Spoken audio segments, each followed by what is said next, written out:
মিমি পরীক্ষায় ফার্স্ট হয়েছে, তো সেই জন্য ওর পাপার কাছে দুটো জিনিস চেয়েছিল। তো আজকে একটা এসছে, আর একটা বোধহয় বিকালে আসবে, স্মল ডাক। তো দেখা যাক খুলে কি আছে। তো চলো মিমি খোলো। আর একটা বোধহয় মেকআপ বক্স না কি, তাই না? বাবা, এইটুকুনি মেয়ে মেকআপ বক্স অর্ডার করেছে। এটা খোল আগে, খুলে দেখ কি আছে। ও, এটা বোধহয় কোনো একটা খেলা, তাই না? খোল, খুলে আগে সাজা। মিমির গিফট ফুটবল ফুটবল করে যাচ্ছে।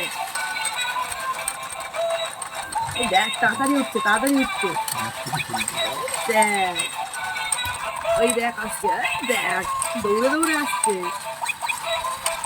ভালো লেগেছে মিমি? কি মজা মিমি। দেখ দেখ, তাড়াতাড়ি উঠছে, কে ফার্স্ট।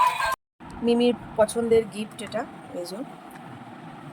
ওরে শাবাশ, এগুলো কি মিমি? এগুলো কি? এগুলো আইশ্যাডো, এগুলো ফেস পাউডার, এগুলো ব্লাশার, এগুলো লিপস্টিক। আর এটা বাবা, এখানে আবার মিরর আছে একটা, ওরকম করে নিতে হয়। তুমি হ্যাপি এই গিফটটা পেয়ে? এইটার এইটা দুটো গিফট হয়েছে তোমার, পাপা দিয়েছে।